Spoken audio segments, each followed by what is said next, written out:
All right, so happy to report that I am now recording both of us and Okay. picking up your audio also. So, Okay. Let's go ahead and do it again right now. Let's do it again right now. do it Thank you again. guys. Let's do it again. Yeah. Thank Thank the you guys thank for the people. listening. Yeah. Thank you guys for listening, taking the time out. You guys have been very sweet on Instagram and even on Twitter now. We see like a few comments and stuff, and it's awesome. But like we would love to get to like 50 subscribers. 100 would be like the dream. And if you guys could like share it with your friends, it's free to you guys, but it would really help the two of us out and Mike out tremendously if you guys did that. Not financially or anything, but just It would be it's huge. cool to do. Yeah, Absolutely, yeah. The more engagement that we get, even just knowing more people are listening, the more. And if you comment and interact even a little bit, that also means the world to us. Like that and we'll gives answer. us, I'll yeah, answer anything. You can say anything. Like Brandon, you sound stupid as hell, and I'll be like, yeah, I do. You're right. I hate yeah. the way I sound.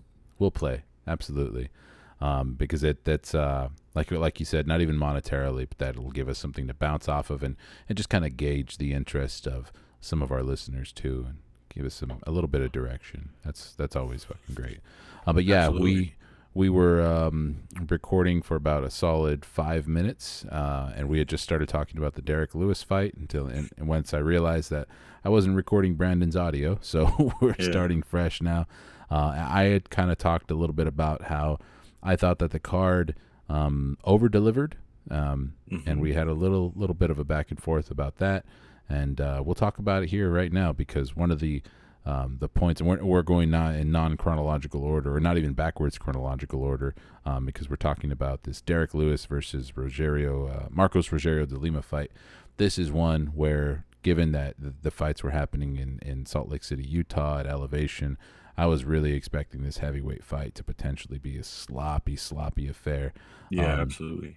and I think both of them also knew, both Derek Yeah. Lewis Oh, and yeah. and DeLima. They probably knew that that was also on the Front table. of mind. Yeah. Yeah, so Derek Lewis went out there with every intention to end this one early, and like you mentioned, that was the last fight on his contract. He mentioned it in his post fight interview. Do you feel like he did everything in his power, did everything right to kind of set him up to explore free agency and potentially get a good I bag? think I think he Mhm. will. I think it was more of like an interview for his next job, because I think it's gonna have the, and I could be 100% wrong here, and I do not try and go walk in the mind of like Dana or any of the guys that make the matches or whoever is in charge of signing the contracts. But for me, like I've been someone who's like hired and fired people before, and whenever I see people like on the cusp, and then all of a sudden they just fucking turn it around, and then I usually I would fire them, because I would go through and fire them, because it's like all of a sudden, dude, like where were you when we were down in revenue, Oh, or where were you when, where were you when you were getting like smoked by Tai Tuivasa, or where were you when like, where were you when Francis and you fought Francis and Ngannou when he was here, and you fucking shit the fucking bed, dude. Like where were you then? big All of a question sudden, mark on that one. now you're six pack Derek Lewis dancing and doing all this crazy stuff, wanting to talk post fight interviews, and you know now all of a sudden, right? Okay, well, best of luck to you, but does that mean I sign you to a 4 fight deal? Then three of those fights are gonna be shitty, and then one of them's gonna be good. I'd rather know someone who's gonna do at least 2 to 3 of those fights be good. Hmm. Everyone gets one. So you That's just think me personally, though. that Derek Lewis, as far as like with the guys that he's already fought in this division Yeah, and whatever's left for him to right. fight, that they wouldn't really get similar performances out of him, like we got. Like I, this is the outlier as far as like what he's yeah, capable I of mean, doing, they built cards around him in Texas, which and was a mistake every time. yeah, Yeah. every single time, and it's like, dude, so now all of a sudden Mhm. you want to be fucking shape in the best shape of your life, taking shit serious. Now all of a sudden, why? Why is that? Because you're gonna get paid next. I'm not gonna be the chump that does it. Let PFL hold it back. Let them pay all that fucking money, Yeah. and you go over there and throw up another 3 fucking shitty fights, and then fucking do one fight and look real good and then see what happens after that. Best of luck to you, dude. Thanks again. And they used to all people when I did that to people, they used to always look at me crazy. I was gonna say that's some Patrick Bateman shit right there. I was like, hey, you've Yeah. really shown a lot of strides and improved. You really turned it around. You're fired.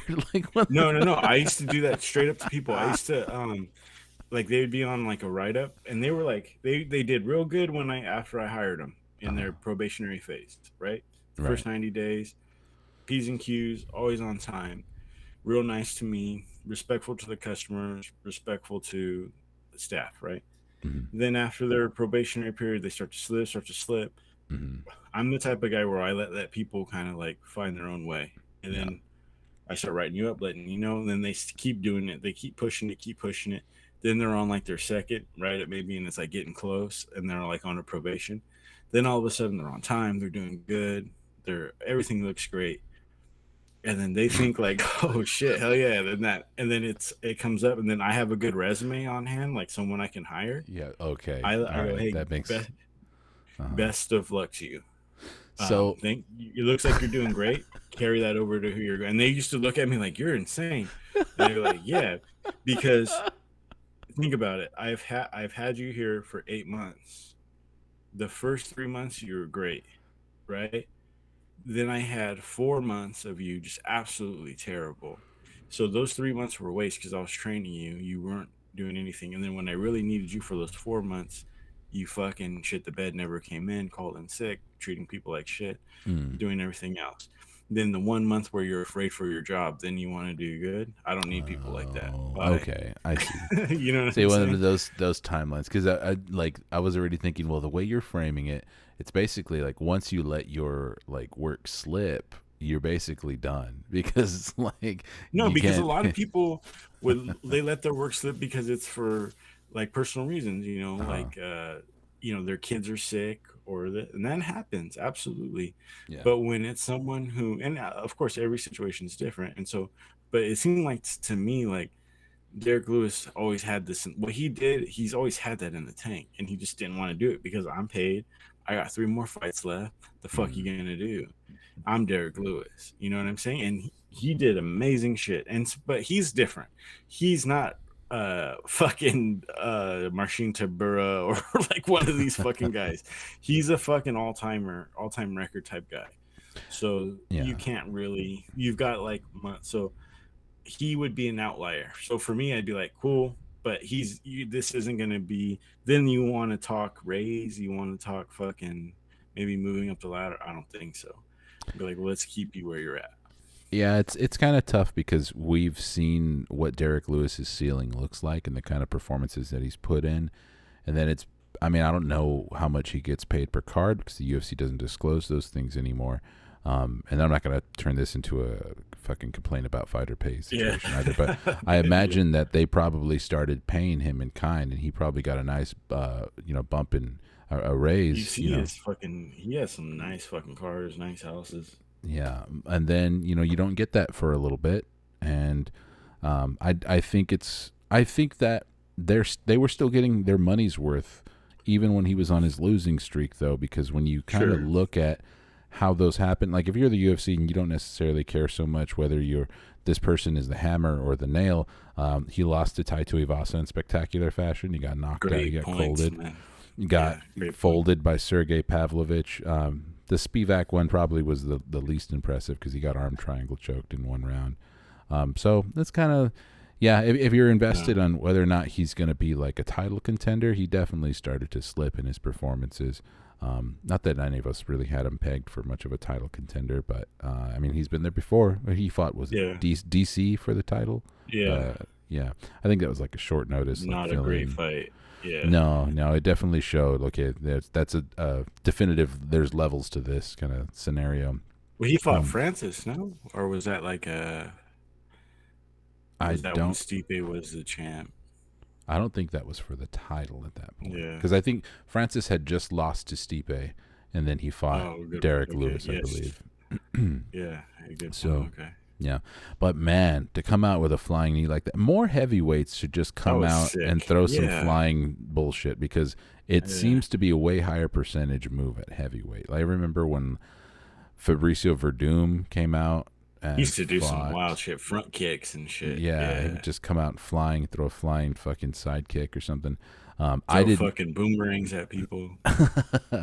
I didn't even realize. Like, I wasn't sure until I saw the replay that flying knee landed flush. I kind of thought he just caught Marcos Rogero de Lima off balance and maybe like knocked him down because he wasn't expecting it. But So upon much replay, weight, yeah, in the air. Yeah. just a lot of fucking meat coming at you.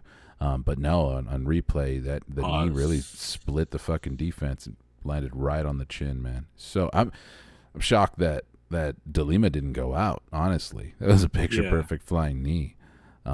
He follows it up with ground and pound, puts the finishing touches on him, takes off his shorts, throws his gloves and his cup into the crowd, does about a ton of DX fucking crotch chops. That shit got me fucking suspended in 6th grade, dude. Not gonna lie, doing shit like that.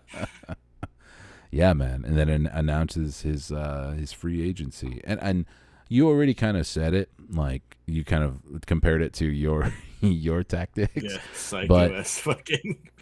I have to believe that the UFC maybe doesn't want to let go of Derek because that would, if the PFL picked him up, that would literally be the only fight that anybody would be interested in for Francis Ngannou outside of the UFC, other than, the Tyson Fury fight.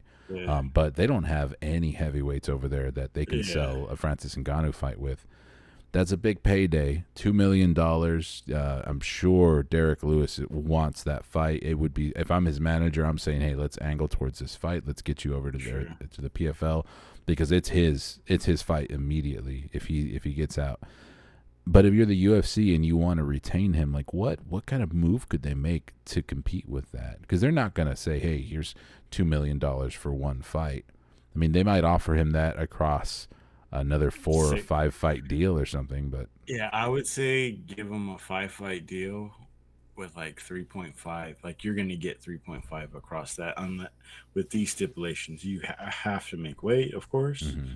You have to maybe, like, if it's 5 fights, if you're not by the 3rd fight, if you haven't won at least one within the first 3 fights, like it's gonna be like a downward pay scale. Like if you win you come out and within the first 2 fights you don't win, we're not gonna give you fucking $750K for the 3rd fight because after that, cumulatively, you're not, like, your record is still, because like it's not, his record's not like Etch-a-Sketch and like his record's gone. Like he's shown like he's had a rough time leading up to this.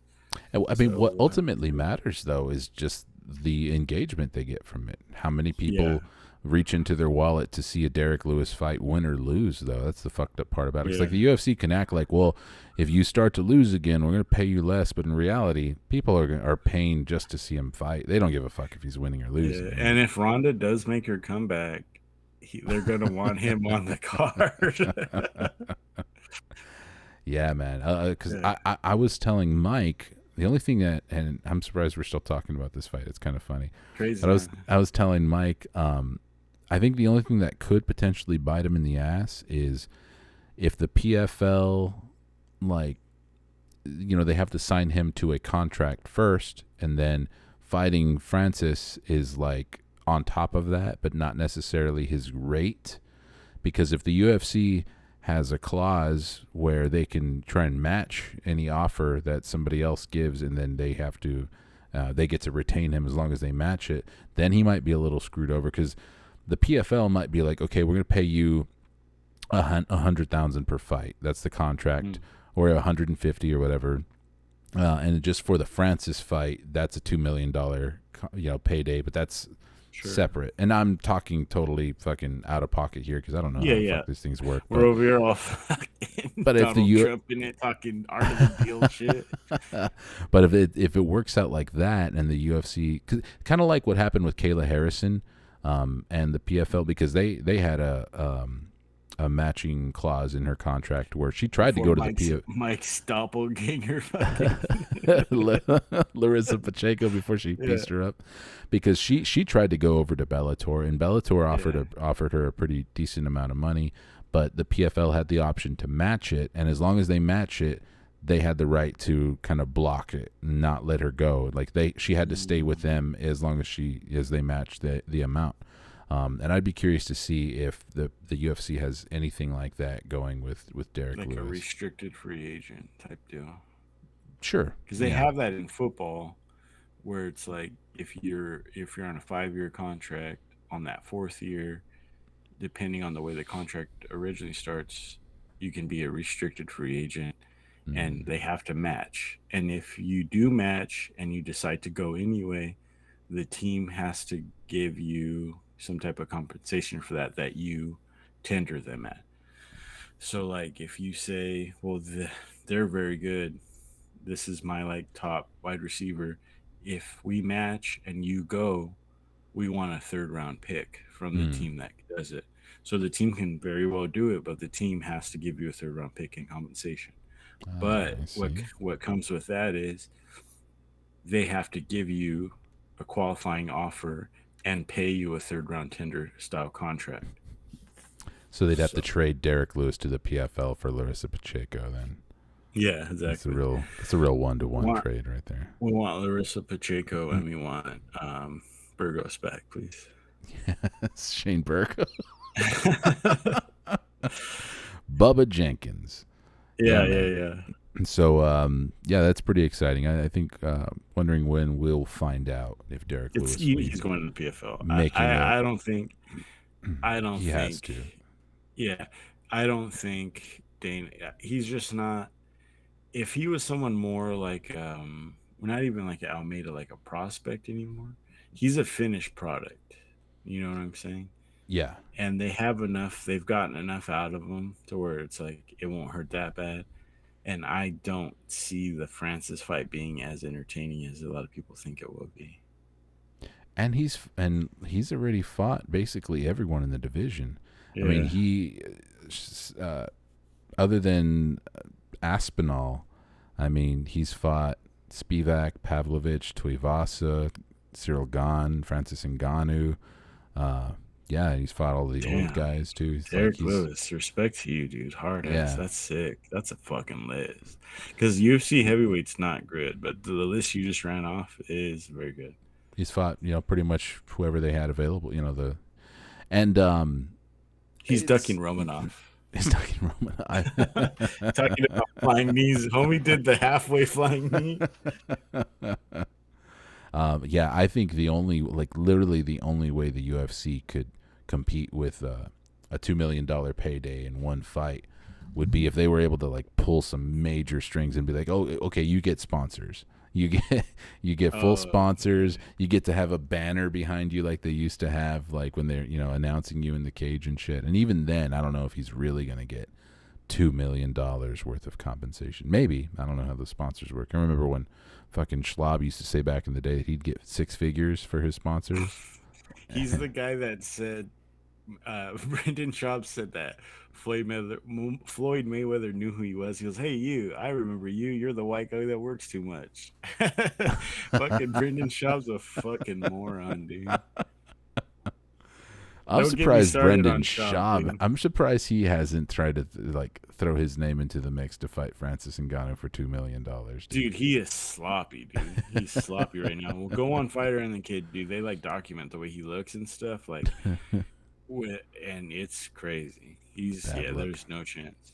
I'm sure he can't. He's I'm sure he can't pass a drug test either. He's in a lot of trouble financially too. It's pretty crazy. That's cool. All right. Cool. Thank you, Brandon. Very cool. Next. All right, let's get to this main event. Let's go to the one the BMF title was on the line, and Justin Gaethje walked away with it after he hits Dustin Poirier with the same side combo. Was it not the lead hand, the right cross to the fucking head kick in the exact same arena that Leon Edwards knocked out Yeah, Kamaru I was Usman just with gonna it like say, a year ago. yeah. Yeah. And shout out to because I don't know if we're gonna mention it, but I didn't which fights did I miss? Because I put the Errol Spence and Bud Crawford fight on the big screen, Hmm. and I was watching separate screen the UFC. But It, Crawford got rid of Spence quickly, so like you got to watch the co-main and the main event up on my big, or at least for me, I was able to switch it from yeah. the side screen. The Errol Spence Bud Crawford fight that was happening during the Jan Blachowicz Alex Pereira fight, and we'll Yeah, get to that fight. But yeah, it worked I out. have a feeling that we will. Yeah, We'll get to that. Yeah, but yeah, it did work out for the main events. We were able yeah, to watch Gaethje it was versus great. Poirier without Did you that had watch? We already don't have wrapped to up. get into it. I know we're not like a big boxing thing, but did you Oh, I'm gonna watch? let Was there? you. I'll have Oh, you. Yeah, sure, I mean, if you want to, absolutely. I was gonna say Yeah, yeah, because I watched like the last round of it. I had pulled it up. I didn't even yeah, realize that it was already happening. But yeah. Mike It was happened watching it. quick. Usually they go to like 9 a.m. sometimes, or 9 a.m., 9 p.m. even in Vegas or wherever. But Yeah. yeah, it was crazy. And Eminem was there, and then the guy that walked out with or I'm walking all over it, but the dude that did the rap walkout for Errol Spence is sick. What is it? Big X the plug. That guy's sick as fuck. Have you heard that guy's fucking Mm, music, never heard of him. dude? I was like, whoa, this is sick. And then I was like, whoa, that is fucking sick. Hell yeah, that guy's dope. I was listening to him that earlier that day, Uh, and then I was like, "Wow, that's crazy!" But they're because Aerosmith is from Texas, so like he had that big explosion. And then I was like, "That's pretty sick." And then fucking Bud Crawford walks out with Eminem, and it's just like, "What the fuck?" And that's why I said I was like, the money in boxing is crazy because those guys, wild. it's not cheap to like have those guys come out. I'm sure, and I Yeah. think Eminem did it for free actually, which is like a flex on Eminem's side. It's just like I don't need the money. I'm sure he got paid something. They like flew him out or something, but Yeah. uh like to pay that amount of money, like I'm sure if you were to book Eminem to do that, right, that booking would cost pretty much everyone on, I mean, for sure the prelims and the undercard. I don't know about, but I'm pretty sure if you put like all the early prelims, the prelims, and most of that undercard together, that would be what it cost Eminem to walk out for the entrance song. On the That's what boxing how card or the crazy. UFC card? Yeah, on On the the. no on the UFC card is what I'm Oh, saying. Like okay. if you took everybody on the early prelims, the prelims, and probably most of the main card, if you put that all together, like their purses, right? Yeah. The purse, that would probably get you be enough money to get Eminem to walk out for to just walk to the ring. If I Yeah. had to guess, To lip which sync is to his own that's song for a few minutes, and yeah, it could yeah, be a and like walkout. Yeah. Crawford came out with like probably his chain probably cost everybody's purse on the UFC fucking thing. Errol Spence came out with like insane fucking necklaces and shit on. So it's just like the money but rightfully so though. But yeah, sorry to cut you No, off. no, it's all good, and I've recognized that too when, in the rare instances where I do watch some boxing, and you even see it in the people around the ring, like everybody, like The there's plenty spectacle, of yeah. celebrities and everything that you recognize, but there's also some people that just look like you kind of just look like your IG escort, and you're Yeah. like some of these arm candy. Just a whole lot of people that are just kind of want to look like that they've got the money. Yeah. Either they either have the money or they're trying to look like they got the money or rub elbows Yeah. with the money. Yeah, Like sure. I think I mentioned that what fight was it? The guy who was on his phone while his fighter was being announced in the ring. It's like, dude, what are you doing? Oh, right. Like, Yes, yes, I everybody remember that. Yeah, yeah, yeah. everybody wants to look really important in the boxing world. It was And like it's it was the Gervonta fight, I believe. yes, that's right. Yeah, I was one of the guys in Tank's corner who were like the ring announcer is calling his name, and this dude's just Yeah. on his phone like he's got something more important to be doing. Oh Which man. is I'm not gonna say Don't say it. don't say it is. Let's I just know what say you're gonna say. normally they got Bluetooth slot. You know what I mean? And I'm not So talking about like like the AirPods. I'm talking about like the big ass like Nokia Bluetooth. the dedicated earpiece, yeah, wheeling Yeah. and dealing, dude. We were right about this UFC main event. I think we all picked Yes. Justin Gaethje, right? Hmm. And I feel like I kind of nailed something only because Sure. uh, gauging the reaction of a lot of the general audience, like afterwards and in comments and stuff like that. A lot of people were not prepared or just forgot that Dustin Poirier could get iced.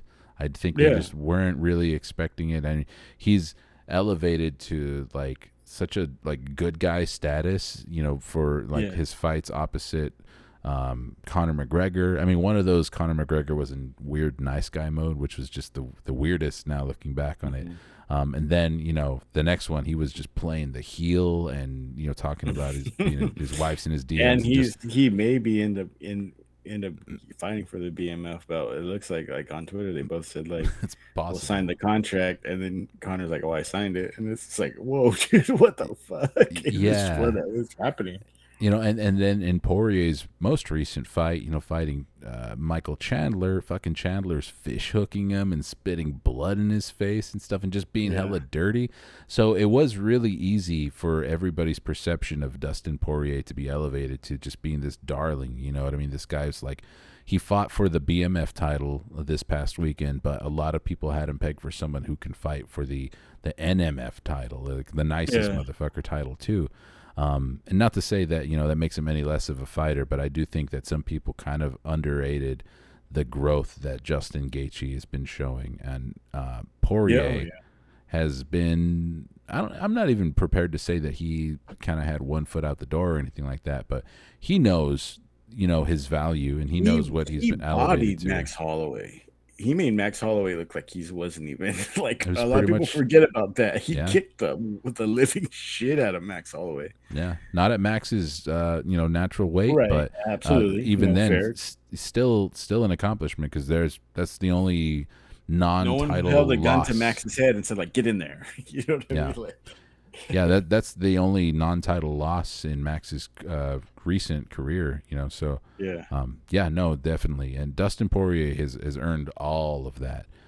He But almost I, had Habib in that. He had Habib in that guillotine. That shit mhm, was fucking like for me. I always liked Dustin Poirier. I think I mentioned it on the pod. Big fan of his, yeah, but for me, like the moment was when he lost to Habib. Like the way, like I was just like, damn, dude, will he ever mhm. get back to it?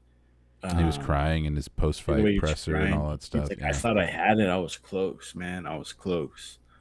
And I mean, Habib wasn't going to admit that he was, and they got overshadowed because he retired.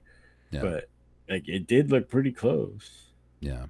Did you see that meme? Of course you saw it, but that meme The that interim, Mike shared, yeah, if he fought for the interim BMF belt, he would have fucking knocked the shit out of Gaethje. Yeah, yeah, man.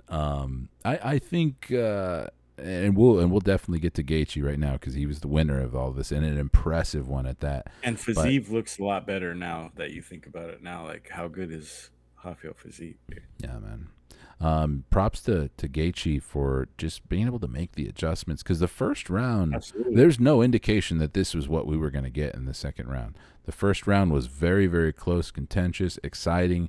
Started to look like it was going to build up into a repeat of their first fight. It Yeah, looked like it could have all the action of their first fight, but everything is just tighter. Like they weren't going to just devolve into a flat out brawl. It was a lot more technical, but still with the kind of pace that we were expecting. It's so good that I do, even though the finish was so emphatic, I kind of felt like we missed out on like when it happened. Okay, so I will say this. I was streaming it to, not streaming it, but like projecting you it were with air. watching it on ESPN Plus, No, streaming I it had through it. ESPN Yeah, Plus, correct? absolutely on my iPad, and then I was doing AirPlay and sending sending it to Mike's TV, and then as the Oh, night you went guys were on, watching it together. Oh, okay. yeah, yeah, and as the night went on, it started to get a little bit out of sync. So the Oh, sound on the iPad was like a few seconds ahead of the what we were actually watching at one point. So the mhm. knockout actually got spoiled for us just by sound. We didn't actually know who was going to knock who out, but we're Yeah. watching it, and all of a sudden we hear, oh, and Yeah. then like 1.5 seconds later, the knockout comes. So it kind of fucking really weird and only applies Yeah. to us and our viewing experience, but it kind of like ruined it a little bit.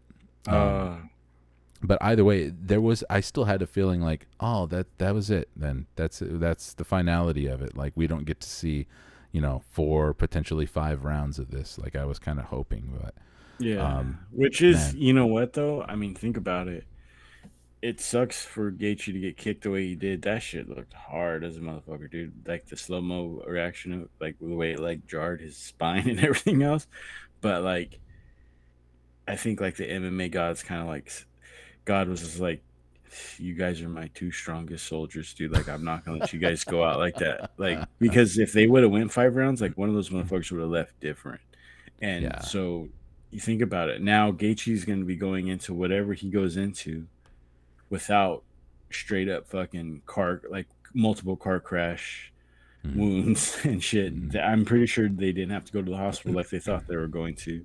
yeah, I'm sure Gaethje's hands are not broken.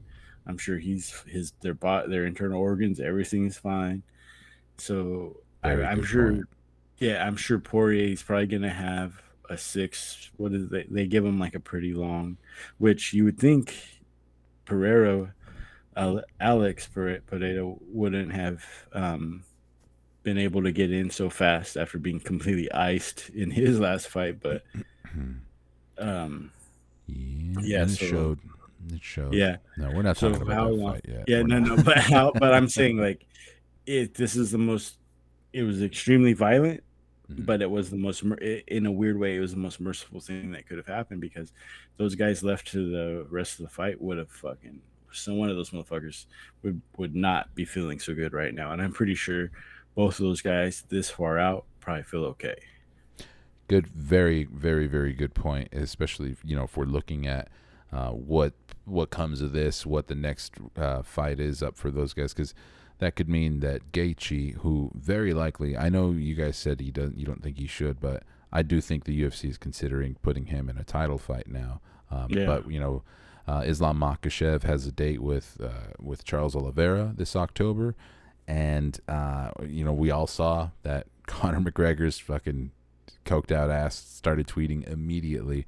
And dude, talk about leaving Michael Chandler high and dry, dude. Like I have to he did feel it to bad for Michael himself. Chandler. Don't Did don't. he do it to himself? I mean, I'm not a big Look at the Michael way he Chandler. I was fought just talking. against Dustin, and Uh, I think they're what why it's the way it was, and I think they need a big um, Chandler Chandler versus Connor in December because they're gonna want to book it around the time that Francis fights.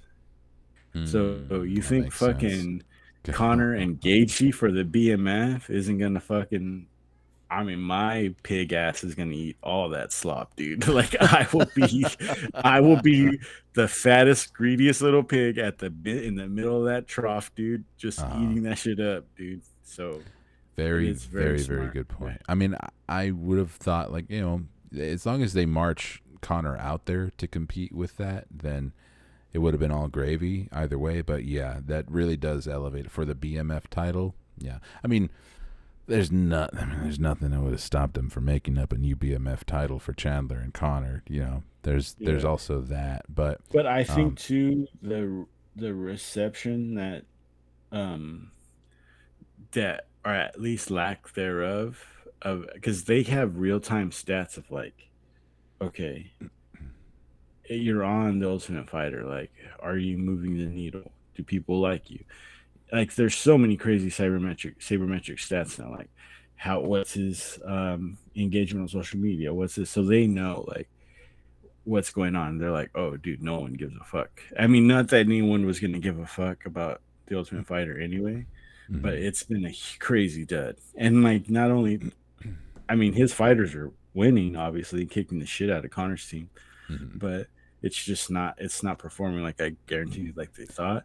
That's because the Ultimate Fighter fucking sucks. Yeah, I don't no, think it has one anything hundred to do with it. percent, dude. I But think the they're numbers not would be gonna even blame Connor for that. further in the hole. No, They're not I gonna don't blame think. Connor for that. I So think it's someone's more of got a to take the testament blame for that. I think that's more of a testament to the fact that Connor wasn't going to save it, because the Ultimate Fighter's Yeah. it's a reality show from the early 2000s, man. Then they've It's just changed reheated. nothing. Yeah. I It's say this eating well, steak in the microwave. It's like steak in the microwave, dude. It's just yeah, like it's dude. steak, but like that shit tastes gross. Yeah, but I mean, at the end of the day, if the UFC is going to draw conclusions from those results, then I mean, yeah, they might be thinking, okay, well, maybe Chandler isn't the opponent that's gonna fucking move the needle for us to And the world to have a changes, counter dude. Like product with. the Ngannou thing happened now. They have to counter with their fucking shit, dude. Let's get Connor in the for the BMF title. Islam's I'll not gonna tell, fight right away. yeah, and So you know what? I would rather have that than them just immediately inject Gaethje into the title picture too. yeah. Not to say I wasn't expecting them to, but I think that it leaves the door open for somebody else to potentially earn it over Gaethje. And you could leave Gaethje and Connor to do their thing for the BMF title, and they'll still fucking move hella numbers for that fight. But a rightful contender can still come up and potentially earn a shot or a crack at Islam after, or I should say Islam or Oliveira. But hey, it is what it is. Lightweight, man. Lightweight. I will say this though. I don't like the talk where people were immediately like, well, Gaethje can go win the title and Dustin Poirier can rematch him. They could do the trilogy for the title. And it's like, oh my God, shut the fuck up. Jesus Christ. Please. Why? Well, like watch it. This is stacked division. Please watch it. Watch anything other than the top like 2 or 3 like wrestle boxer white boys fight each other and over. Like, let's let that one fucking simmer a little bit and build up to it. But anyways, we can't expect everybody to have the same kind of appetite for this lightweight division as us. So, that was a fight. That was the main event. That happened. Filled in nicely for the fact that we didn't have an official title fight on this card. And I think I'm ready to move on and talk about this Alex Pereira versus Jan Blachowicz robbery. Oh my God, go ahead, fucking man. robbery. No, it wasn't a robbery. I did think Jan Blachowicz won it, but it was obviously an incredibly close. Was it based round. off of just taking him down? No, not at all. Because I gave Jan Blachowicz the first round, obviously, but I didn't. Yeah. I didn't give him like 10-8 or anything like that. I think if he had done some more damage, because he did pretty much nullify Alex Pereira for the entirety of that first round. Like Alex didn't really score anything or really land anything significant, I don't think, before he took him down. He had a few. I think he had 2 really big ones, and then Jan was like, "Oh, okay, yep, nope, he's not gonna have to deal with this anymore." And generally, for me, and I'm not saying everybody should score like this or that it's right, but even if you don't like lay it on thick with the damage, but you do something that basically completely dismantles your opponent or puts them in a position where they can't generate any offense, then I will consider giving a 10-8. But this was kind of not really there for me as far as giving that first round a 10-8. I just thought that the third round, Jan was landing a little bit more. I thought he landed like 4 or 5 like glancing lefts, like they weren't like super solid shots, but I didn't really see what Alex Pereira was doing in the third round to give it to him definitively. But man, both of these guys gas out. This was one of the few instances where we really saw that elevation at play. And we called it too, because it was like, dude, Jan, what are you doing? What did he say? Like he went like not quite 2 weeks out. He's like, I feel great. I'm at a rodeo. I'm fine. It's like, no, dude, you're not. You're gonna get fucking. Speaking of the rodeo, every time I saw him in that cowboy hat, which he was working that cowboy hat all week, he dude, was. I was like, good look, that is Yanni Blockhead with the cowboy hat, and just kiss the fingers. Every time I saw him in that cowboy hat, I was thinking like that song was playing in my head. I've been popping bottles. Oh yeah, sparkles in Japan. Yeah, Didn't work out for him. I will say this, and this is just me holding on to the fact that I Yeah. picked Jan Blachowicz and got it wrong. I do think that the fight definitely goes differently if it's at I don't want to say sea level, but not at elevation. Pretty much anywhere else. I do think that the second round, I think the rest of the fight still looks a lot more like the first round. But yeah, once Jan Blachowicz hit that wall and just ran out of gas. And to be fair, Alex Pereira did slow down significantly by that third round too. But Jan, hard, like you mentioned, he didn't get out It there early wasn't enough. written all over Pereira's face, No. and I think Jan is. I don't know if you saw um Jamal Hill's like tweet or his like he's like, dude, you're it's like I'm definitely paraphrasing, so for sure anybody listening go back and look at it, but it was like to the effect of like, you're entitled. You thought you would just show up, lay on the guy, and because you're Jan Blachowicz, you're gonna fucking win, and that's not how it works. That's why I got the call.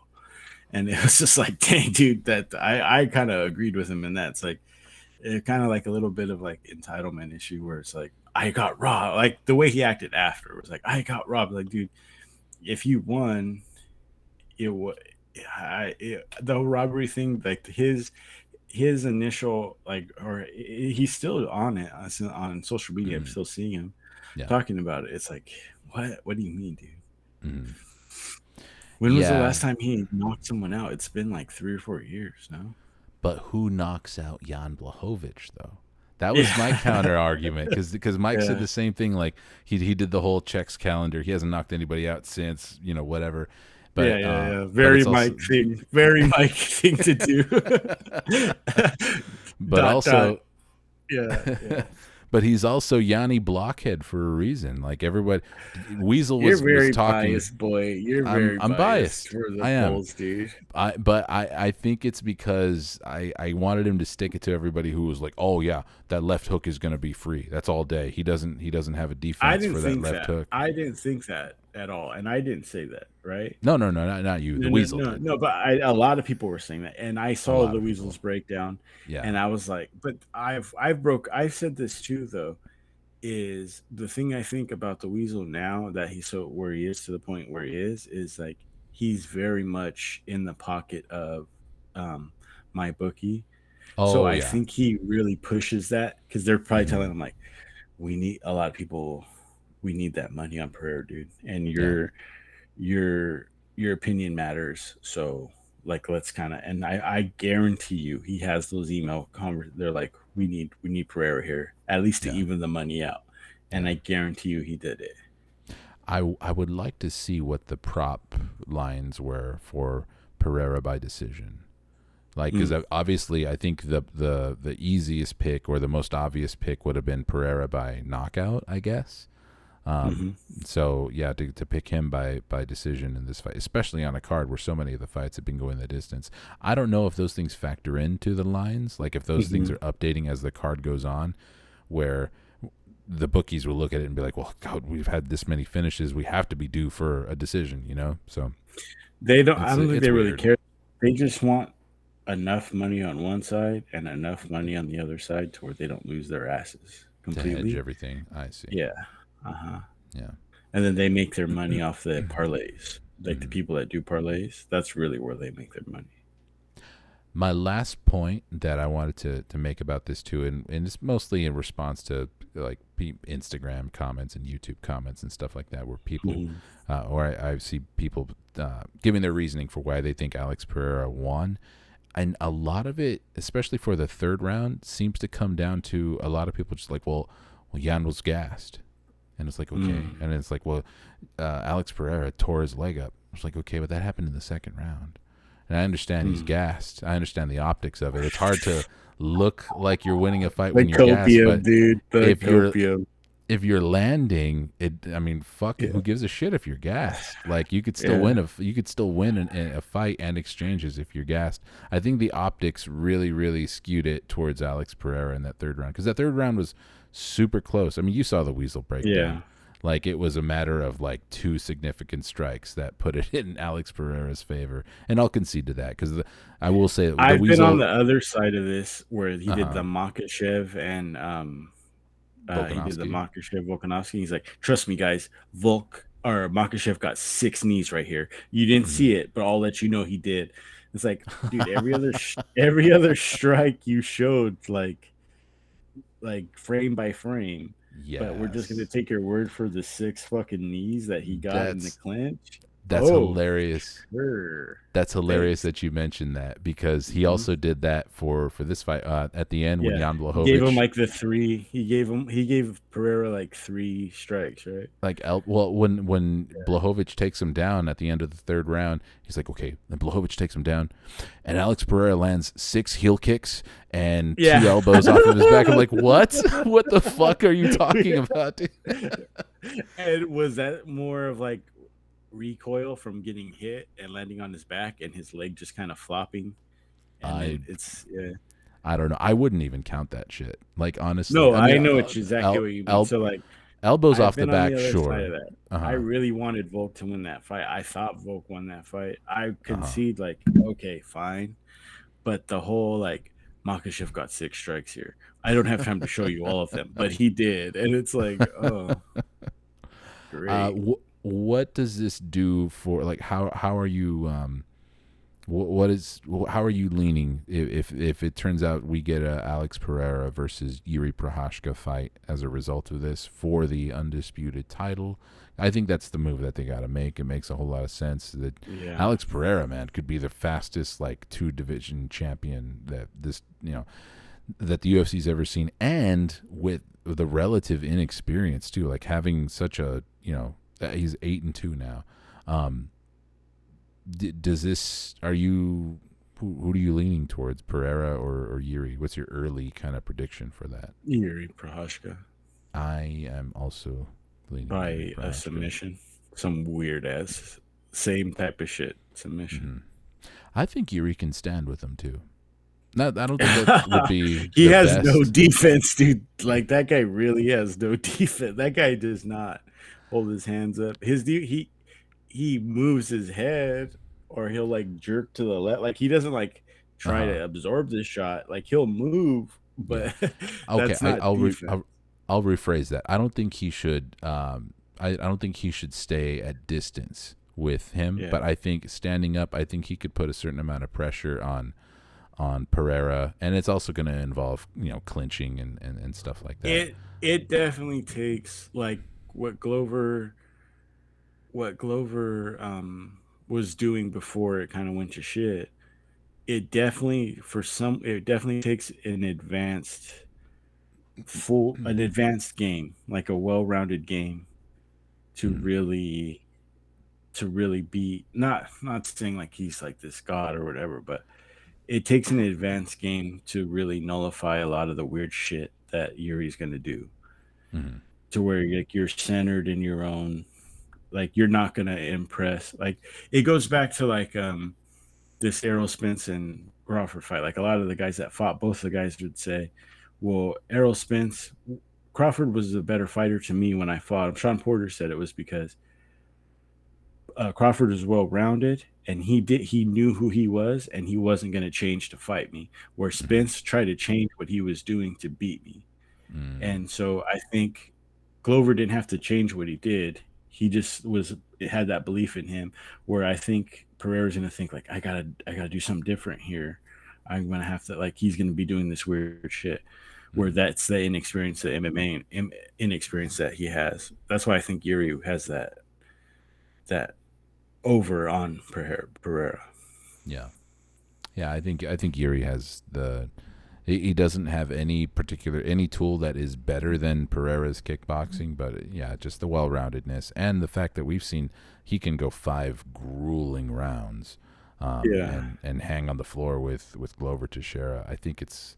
I really wish that I was going into yeah, this thinking Pereira had a better shot than he does, because upon yeah. announcing that he was going to go up to the light heavyweight division, I really thought like, fuck, this could happen. Like Pereira can be a factor there. I think he can knock out Yuri. Absolutely. And then I think, even though I was picking on Blachowicz, And even though it was at elevation, so I have to take that into consideration. I kind of feel like the way that this fight played out really kind of changed my perspective on how well I think Pereira will do against Yuri. And I feel that's a little bit hypocritical because I'm here saying, well, Jan won. It's another, yeah, but it's another fight. It's information. It's experience with a former champ that Pereira has now. Do you see what I'm saying? Sure. He's not going to take a step down. It's just more and more. And he's been active. By all accounts, he's not injured. His body is a lot better at light heavyweight. So there's a lot of factors that are really, as I'm saying it out loud, it's like, oh shit. Can I ask you a question? Absolutely, please. Did the eye poke really change the course of the fight in the Bobby Green versus Tony Ferguson fight? It made me very mad. I do think Bobby Green did it on purpose. I don't think it changed what was ultimately going to happen, but I do think Bobby Green did it on purpose, 100%. I agree fully. I do think that was full on gamesmanship by Bobby Green, and I also don't have a whole lot of lenience towards people who eye poke. I mean, not that they're all on purpose, but I also, when I see it happen, I'm yelling at the screen like, "Fucking train to keep your damn hands closed." Like, you're a professional. Yeah, exactly. Like, nut shots happen. Sometimes you're aiming for the leg, dude shifts in one direction, and you're kicking. Yeah, that Cody, what's his name, Simon, or the South African guy. He kicks hella hard and fast, and it goes. But when the guys move, for whatever reason, his body dynamics, it just goes straight to their crotch. It's not his fault. He's not doing it. And he's not gonna move his kick. There's no one that's gonna be able to stop his kick mid kick.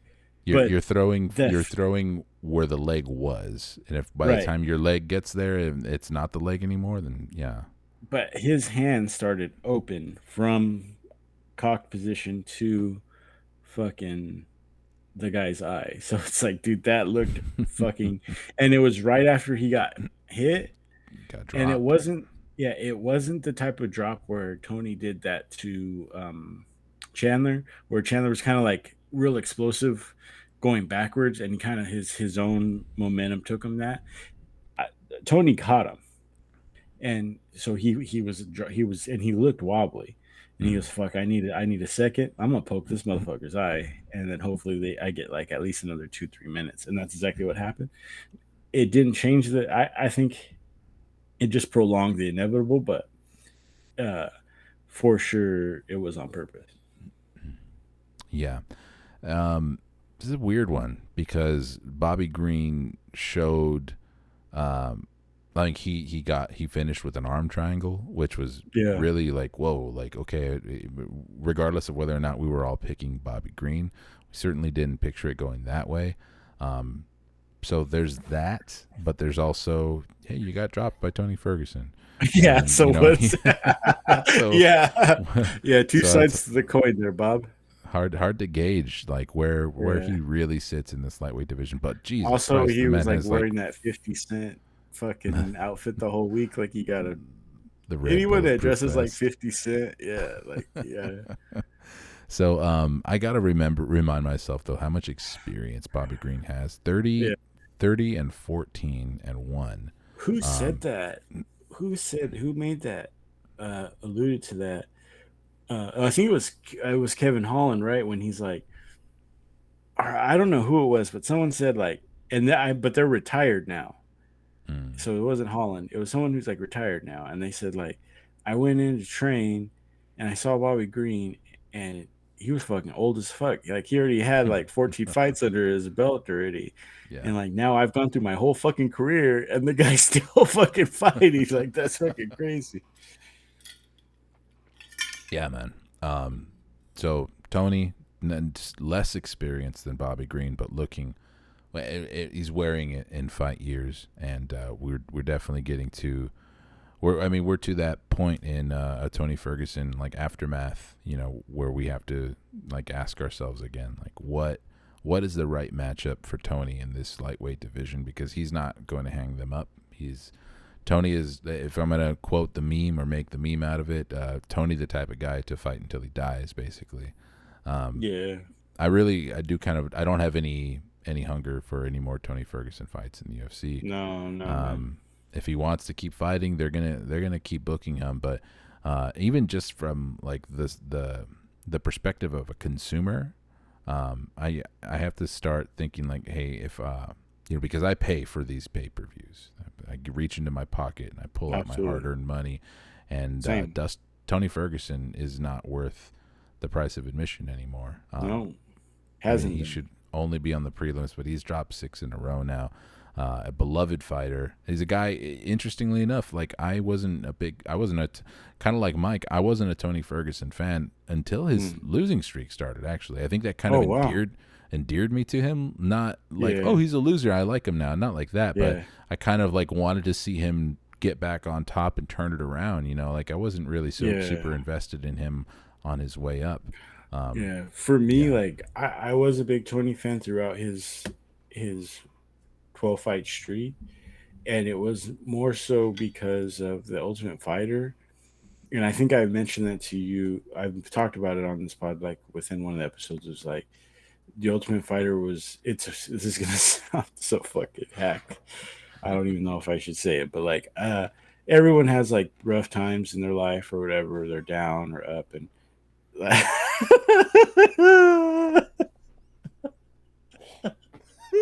but I remember at a very low point in my life, like something that helped me out of it was just sitting down and watching the Ultimate Fighter on my computer. Like very weird. And Tony was on Respect, there. dude. Yeah. Respect.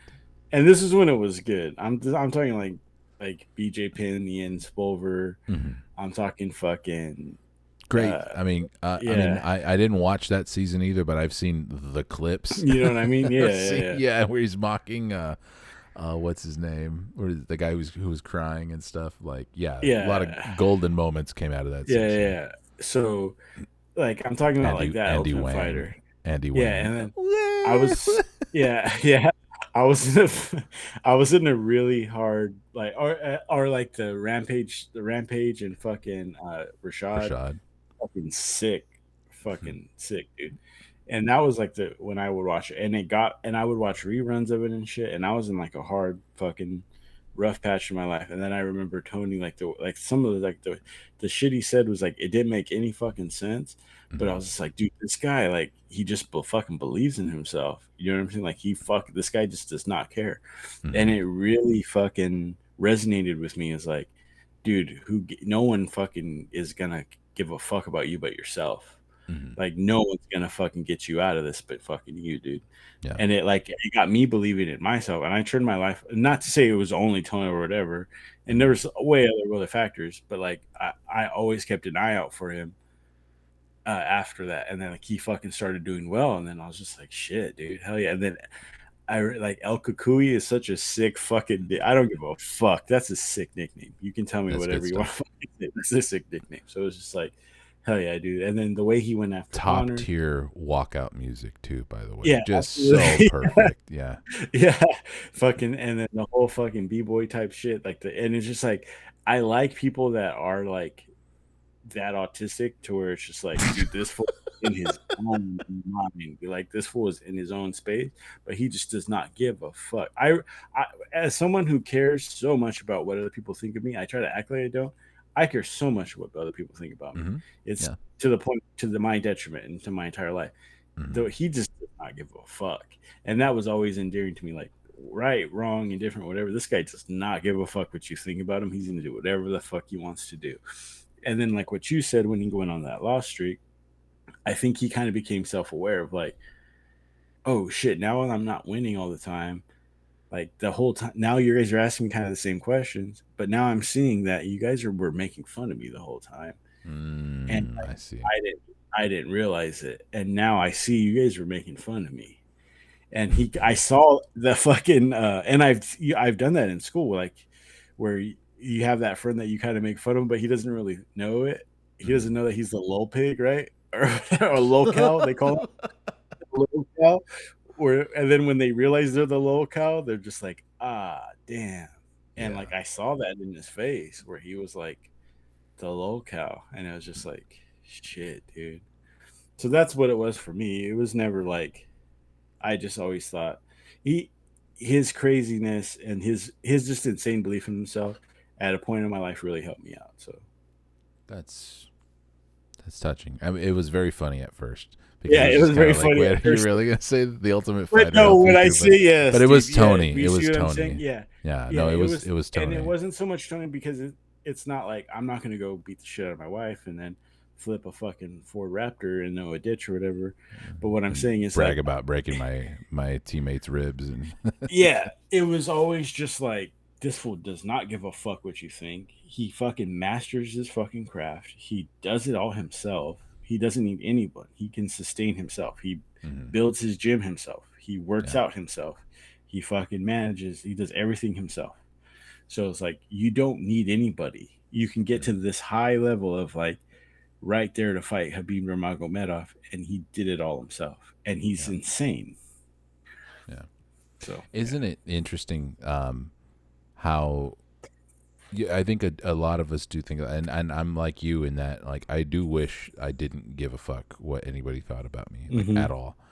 But at the same Yeah. time, you kind of step outside yourself, and there are some special cases like Tony Ferguson where Yeah. he doesn't care, and he's great, and we love him for it, and that might be because we don't know him personally. But if you ever Sure. stop to think, like, okay, I wish I didn't care what anybody thought about me, but if I have to be around a person, like, would you prefer to be Yeah. around the person who I does get care, what you're putting down. Yeah. who cares about what everyone thinks about them, or the person who doesn't care at all? Yeah. Like, both ends, extreme ends of the same thing. And Sure. I think typically I'd probably play it safe and go with, even though they might be a narcissist, I would typically lean towards Yeah. the person who cares about what everyone Cares thinks about. about Yeah. them. Yeah. Yeah. Absolutely. Just I less think. chaos factor, but I mean, champ shit Yeah. only, though. That's Yeah. Yeah. Yeah. And it's more so for me. It's more so the people because there are people that I don't give a fuck what that person thinks about me, but it's always the mhm, wrong person that I mhm, care more about what they think. yeah, And then I find out later, like, whoa, they were just a fucking idiot. Who gives a fuck what they thought? yeah. But that's always after. I do kind of wish like I could always just apply like the same relative value to different opinions that I hear of things, because it's too easy to kind of like look past all the positive shit and then find like Mm-hmm. focus in on the one person who's saying something negative or reacted Sure. negatively to something, like at work. Yeah. I have Yeah. deal with, I don't know how many customers a day. Let's say I deal with 20 customers a day, and they're all great, Okay. and I have two Right. shitty ones, and I will think like, oh no, my day Mm. sucked because I dealt with these two. Blah. But I had 18 great customers who just were polite and they wanted this, and I had it for them, and boom, bada bing, bada boom. But anyways, yeah, man, good card. I want to say we covered most of it. There's the Kevin Holland versus Michael Chiesa fight, which I don't really know how much I can really talk about that. I mean, it was very, very shocking that he got the submission finish over Michael Chiesa, but Michael Not Chiesa really, but when you think about it, hadn't been there. strikers choked that guy out. Fucking Masvidal caught him, right? I think Kevin Lee Yeah. choked him out, right? Did Kevin Lee choke him out? It's just Kiss is just yeah. Mixed Yeah. bag. And then he'd been out. He'd been out for too long. He hadn't fought since 2021 before that, so he'd been out for about 2 years. Gabriel Bonfim, the Bonfim brothers are savages. Gabriel Bonfim, 15-0, all 15 finishes. Gabriel Bonfim is the fucking truth. He is him. He's insane, dude. That Yeah. guy is not. Watch the fuck out. And then at welterweight too, yeah, watch the Yeah. fuck out because His bro he came loves up to short. fucking yeah, he loves to fucking box. He's a boxing ass motherfucker, but he is so sick at Brazilian Jiu Jitsu. That's crazy. Those are the motherfuckers that are crazy. That's the Charles Oliveira fucking level Oh yeah. of greatness where like this motherfucker can choke you any way you want to get choked. Pause. But he can fucking box your fucking face off, and he wants to box your face off. Full package, man. That guy's he's great. To kind of like run down the card, Roman Kopylov earlier in the night and got the That same was sick. Yeah. that got the same same side fucking head kick knockout Yeah. over Claudio Ribeiro. So fucking props to that guy. That was already like an early contender for knockout of the night. But then we got Derek Lewis, and then we got Justin Gaethje. Yeah. So he was never going to get it. But before that, at that point, it was like, holy shit, Roman Kopylov, welcome. Yeah. Miranda Maverick opening the card. Yeah. I did not see that WMMA fight. Yeah. All good. Pretty thorough win over Priscilla Cachoeira. She gets the armbar about midway through the third. I think the only like notable thing to report was just how fucking dirty of a fighter Priscilla Cachoeira is. I saw you guys mention that, and then I went back and I was like, oh no. What the hell? Oh no, because she's just like an eye gouger or whatever, right? Yeah, she did that to Jillian Robertson in their fight too, where it was a lot more blatant in that fight with Robertson, where she was trying to like scratch her eyes. She was doing some of that in this fight with Miranda. Psycho. She was also like literally like just blatantly pulling at her shirt and trying to pull Miranda Maverick's boobs out, and I was like, holy fuck. Oh, I remember you guys said, and there was another fight that was like that too. But there wasn't it was like a while back, but like I don't have anything. It was Chandler and Poirier. Oh. the fish hooking. That's for me. The fish hooking is still the top of the fucking. There was the fish hooking, and then like pouring your blood into the man's eyes. That's sociopath. Michael Chandler's a sociopath, dude, for sure. But there was a fight where I saw the girl was like pulling away at the rash guard or like the top, and like the girl was like, stop, like grabbing her wrist and like, I know what you're doing, like don't do that. Yeah. I can't for the life of me. I'd be really curious to see if that was also Priscilla Cachoeira, maybe. But dirty fighter gets their comeuppance. That was satisfying to watch. Before we wrap up, let's move on over and give our predictions for this upcoming UFC Fight Night card for this weekend, because we have a really, really good. Is this a bantamweight? No, it's a catchweight. It's a 140-pound catchweight bout between Corey Sandhagen and Rob Font. Rob Font filling in on short notice because Umar Nurmagomedov had to pull out due to injury. So Mike can kind of continue on his fucking bullshit that Umar's going to get exposed. Granted, against a fighter the caliber of Corey Sandhagen, I mean, who knows? Anything could happen. It could have looked like Umar was a total hype job in there. A lot better fighters than Umar Nurmagomedov got exposed by Corey Sandhagen. Yeah, absolutely. But now we have Sandhagen versus Font, and this is banger alert written all over it. I think I'm leaning especially towards now, Sandhagen. If Font hadn't had his most recent, because when I see Rob Font, I only think about what Chito Vera did to him. Mm-hmm. You know, but he definitely turned it around with that win over Adrian Yanez. Yeah. And not so much turn around, but got it back, like kind of righted the ship, because Rob Font, he's so aesthetically pleasing to watch the guy fight. It's just it's very much like if you were to draw an MMA fighter and like kind of show someone like what to look, he's very much that. Does that make sense? Like, no, I get what you're going with that. Yeah, I'll pick up what you're laying down. It's very much like, hey, watch how this guy does that. You look at the move, because he has that boxer's mannerism to him. Yeah, but he has the MMA package that's very pretty to watch. Yeah, for someone like me. Oh no, I completely agree. I think his boxing is tremendous for MMA, and it's not one of those deals too where I'm like convinced that he's a better boxer than he is. Like, oh, this guy could actually be, a factor in, like, can move over to boxing.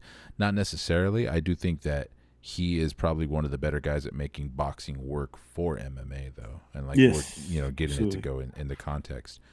With that said, I'm picking Corey Sandhagen's gonna kick the living shit out of this guy. Corey Sandhagen is a psycho, dude. He's so cool. He's very cool. His voice, when he's like, I'm gonna beat this guy's ass, it's crazy. Like his voice, right? It's crazy. Yeah. Did you see him on Rogan? Like the way he talked and like the way he speaks, it's just like, dang, dude, you're a killer. Like he's a straight killer. Corey Sandhagen is very unassuming. is definitely the kind of guy who has the kind of look where just the douchebag in the room in the wrong bar at the wrong time would fuck with Yeah. him and just get absolutely lit up. I do as far as like how I think the fight's going to play out. Well, not necessarily how I think it's going to play out, but just how they match up style wise. Though I just think Corey Yeah. Sandhagen, as pretty as that boxing is of Rob Font's, I think Corey Sandhagen is the more well-rounded fighter. He is the more expansive fighter in terms of the different things that he can do, and I think he tends to bring a better game plan into the fight with Yeah. him. I think he just knows the assignment. He's been training for it longer. Rob Font's the short notice fill in here. This would be a big statement and a big opportunity for Rob Font to continue to course correct because he's got that one win over Yanez, but yeah, like you mentioned, he was coming off of 2 losses to Marlon Vera and Jose Aldo, and especially the Marvin Vera one was a fucking really bad one. But That was crazy. he had glimpses of looking good in both of those fights, but it was one of those deals where it's like, yeah, I'm going to keep peppering you up to the whole fight, look dominant, and then get caught and dropped and rocked. And I think Corey Sandhagen's going to continue that trend and make it 3 in a row. And hopefully that bears fruit for him in the bantamweight division, because like we mentioned, this is a catchweight fight. Upward and onward for Corey Sandhagen, but a great fight. I think it's going to be good. I think it's going to go 5 rounds. I think it's going to be a decision. Okay. Fair. Very fair. I'll say that. Yeah. I could agree with you. Yeah. Co-main event, Jessica Andrade versus Tatiana Insane that Suarez. she's fighting again. Yeah, dude. Jessica Andrade is one of the busiest women in the sport. Yeah. And back down at strawweight. Let me take a look at her record. As hard as she works on OnlyFans, also, it's kind of crazy. Like, does she even sleep? She's like shooting OnlyFans content. She's fighting. Even sleep? I don't know how much that content is new, and I'm not gonna fixate so much on the fact that Andrade has 2 losses in a row right now, or that she's on a 2-fight losing streak, because one was Aaron Blanchfield. They're 2 world-class people. Yeah. Yeah, everybody has Blanchfield pegged as a future flyweight champ. Yan Xiaonan, I think that one probably caught a lot more people off guard, but I think if anyone's been paying attention, yeah, Yan Xiaonan is leveled up significantly. So I don't think that should have been as big of a surprise. What's going on with the Chinese in California? Did you see that story about that crazy ass Chinese lab? The lab, the area we're from. That's 2 Are you blocks. Gonna say it? You're gonna say That's it. Like you almost blocks. said it. You were about to say it. You were call it. Say it. No. That's like not even that far from them. Well, I'm not going to even mention it because I don't. You don't want to get doxxed. It's very. Yes. Yeah, it's very close to a lot of things home. That mean the absolute world to me. So it's just like, what in the hell, dude? Trippy, dude. I go by that every day, multiple times a day. Crazy. And I'm going by it now, and it looks wild to look at. It's like wild to go by there right now. And crazy to think that they were only discovered because somebody saw that a random water hose, like that was hooked up like somewhere far off, was like going in there, so they investigated it. And yeah, not to get completely off track, but there's Brandon and I live very close to where an illegal bio lab was discovered. A communist Chinese bio lab. Where they had COVID and malaria and HIV and a bunch of other shit, and they were testing it on animals, right? And mice. And those rats were like loose, right, or something like that, or like I don't being know. Loosely handled. At this point, like I do know, we're never gonna know the full. I'll tell you right now. No. We're never gonna know. And here's the thing too. Like you look at any comment section of any Instagram page or Twitter page that's reporting that, and people are already going to be running wild with conspiracy theories. Like and it's not to say that there's not some kind of conspiracy there, obviously, because I think they looked into it and that it was owned by someone in China. So something fucking nefarious is afoot for sure. And but then it doesn't take. One of the people involved was like disappeared or something. Yeah, it's fucking hella shady. Yeah. But that is already enough for people's imaginations to run absolutely wild. So that's Right, also but a it's not so much like they found like Chinese art and they're like, "Oh, check this out." no. I'm That not tells it like they found some crazy like absolutely. earth-changing shit. I am not earth changing. Come on. I'm not. Well, I'm the not playing it COVID down. 19 didn't change like the course of the planet. Here's the thing. I'm not playing it down. All I'm saying is Okay, so there are insane people on Instagram oh, right, right, that hear right. one thing Yeah. and say, because I've already seen it. I've already seen like the what's it, like Valley Conservative or whatever page, like share Oh, it right, and talk right. about how Yeah. like why are they not being transparent about what's There's a going Valley on. Conservative, Yeah, I and think it's I like the don't know Fresno, about it. the Oh man. Fresno conservatives, and you go look in the Shit. comments. I don't know why I do. I never should, but you look at the comments and people Yeah. are talking about like, yeah, this is end of times and shit. And it's like, chill, like Mm. Yeah. it's not good. It's very, very bad, but if it was every little thing is just so far polarizing, left and right. It's so crazy. Yes, yeah, yeah. That's what I think too. So I don't mean to make it sound like I'm underplaying it because it's wild. It's absolutely Yeah. wild. But man, all we And then know when you is think what's about recorded. when you I just think don't like when about people make uh assumptions. People are very, very right. quick to make assumptions, and it's like, well, I mean, they're going to Oh, so report what you they're going to assume report. that members of the Communist Chinese Party are having a biolab right here in the Central Valley. Don't just assume that there was. It's crazy, dude. This shit was ill. I was like, it's somebody. It's just more the location of it. It was Of just like course, yeah. there's so many. I'm talking like the I'm a most Mexican precious things guy. in my life. I'm a Mexican guy, and Okay. if I went all Walter White and started cooking my own meth and selling drugs and stuff, Yeah. would it be fair for people to just be like, "Oh, this cartel guy in Orange Cove was running Yes. this"? Like, no, it wouldn't. I just Absolutely. And I would be like, I knew him. I knew him. He said he was in Cartel Jalisco Nuevo Generacion. He knew El Centro. He had a pearl handled for Magnum. I would lie through a my pearl teeth to make handle. one crazy. Dude. Yeah, you were a. I tried to recruit you as a Sicario, but you said it just wasn't I worth had it, a man. dream about that, dude. It's so weird that we mentioned that. Like, it was like such a weird dream, but like I talked myself out of it. It was like you got caught for doing something and they kept asking me on the news like, "Well, you were his closest friend and this and that," and I was like, whoa, hey, we were cool. And they're like, dude, there's hours of content of you speaking to this guy, like they're like trying to say I was culpable for what you did.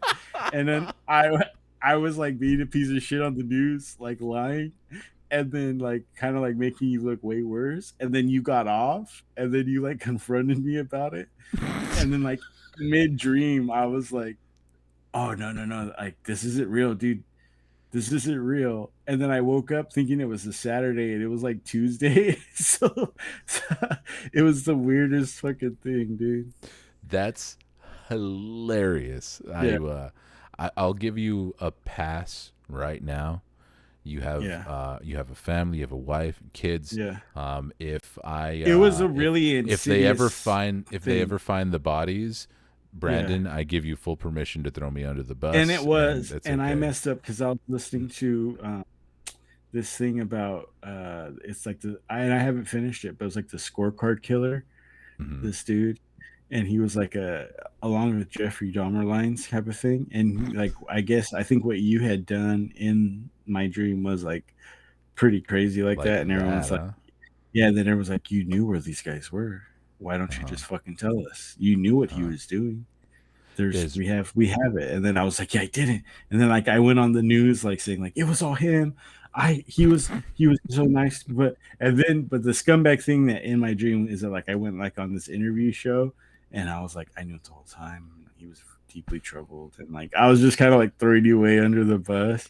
But then you got it's off, and it was like someone else, and you got off, and like you were not happy with me. And then I remember just like trying to like duck you, like trying not to like answer calls and stuff. We're like, hey, let's do the pod, blah blah. I'm like, let's do it in person, and I was like, I don't want to do it in let's do person. And it in then I person. remember, yeah, and then I was like, oh shit, I'm gonna die. And then like I talked myself out of it in the dream. It's crazy though. I That's a weird dream. imagine that like the show that you went on, like the interview show, was kind of like that scene from Breaking Bad where he sees Gretchen and the other guy like Oh yeah. towards the end of the series, and they're like, well, Hmm. what involvement did he have in the creation of gray matter? Well, his last name was White, and ours was Schwartz, which means black, and the name. That's about it. And he decides to Yeah. not Yeah. turn himself in. Yeah. They're like, yeah.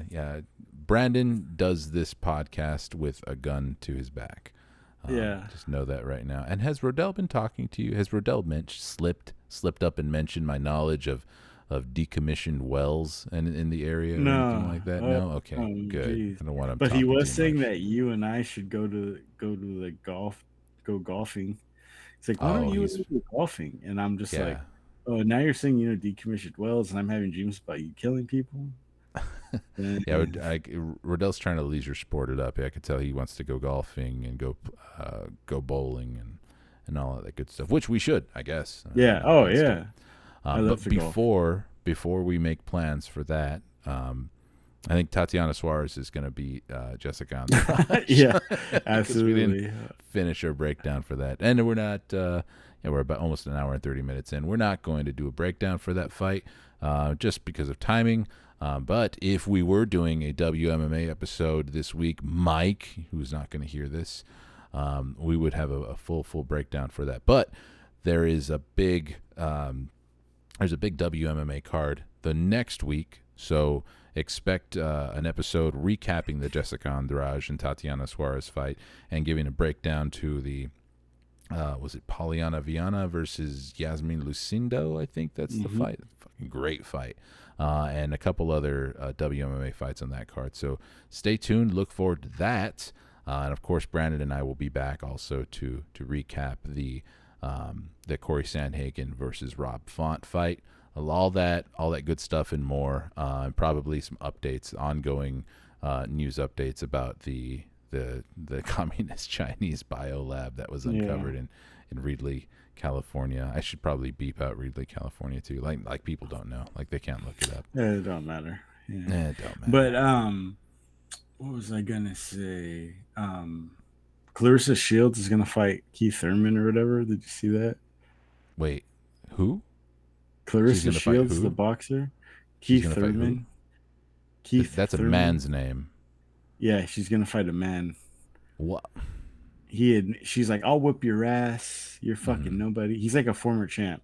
She's like, I'll kick the shit out of you. You're nothing. He's like, okay, well, if you want, but I'll just jab. And then she's like, no, I want you to fight me, like you would anybody else. And he's like, okay, like yeah, That's not gonna go anywhere. But yeah, man, talk about being out of pocket. yeah. And more I was just watching something on that right now that before. would be wild because I recognize the name Keith Thurman, but I mean I Yeah, couldn't even pick him out of a lineup. sure. But when you said that, I just fixated on the fact that Keith is a man's name. What is Yeah, Clarissa Shields doing, dude? yeah, Okay, because I don't know anything about him, but you told me he's a former champion, so that should tell me yeah. enough. But what kind of chance does Clarissa Shields have against him? Zero. He's gonna give her. I think he said he's gonna come in at like 145, and she's gonna weigh 165. And she's like, "I'm bigger than you. I'm taller. I'm stronger." And then he's just like, "All right," because he's like, and he basically said like, "I'm in a lose-lose situation." Why So I is this say no. booked? Do they have a No, date? no, no, no, no. But they verbally agreed today, like, I'll fight, and they like what weight and everything else, and then, but there's no way like this happens. But I'll eat one of my hats if that happens, I would obviously. love to But see it, Andy Kaufman stuff. a little bit of news relating to women's boxing. Amanda Serrano signs with the PFL. She Oh signs wow. to their super fight division, which Mike Oh, mentioned in the that's what chat Mike alluded earlier. to earlier today. Yeah. Yeah, and I think Mike makes a great point. It really is starting to look like their whole super fight division is really just going to be like boxers and influencers and Yeah. that, But we'll see Yeah. what else the PFL has to add to a super fight division, which is just Yeah. a pay-per-view division, really, basically. Sure. Makes Sure. sense. Yeah. I don't know who they got for Amanda Serrano to fight. Anyways, that'll be interesting. All right, man. I'm ready to put a bow on it. This has been a very good episode. A lot of fun topics.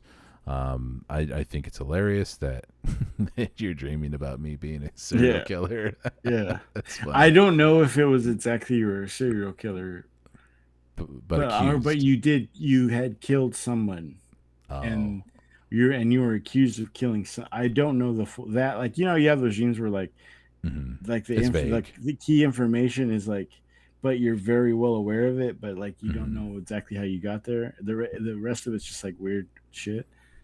But it was like you were like, hey, let's do an in-person podcast, and I was like, why now all of a sudden? Yeah, I know how weird those can get too. Like I for me, it's always where the dream starts off where I'm doing something with some person, and by the end of the dream, it's a different person. And it's, I could recount what we did in the dream, but it's like, oh, I started out golfing with Brandon, and then by the end of the hole, and when we found the body by in the sand trap or whatever, it turns out I was golfing with Mike the whole time. It's like shit like that. But I'm not going to start getting deep into my dreams or anything because we have a show to finish up. Folks, like we mentioned at the top of the show, we're very, very grateful if you're still listening. If you like this episode, hit the like button and consider hitting the subscribe and ringing the bell so you don't miss any of our future shows. We'll see you on the next episode of The Fight Plug. See ya.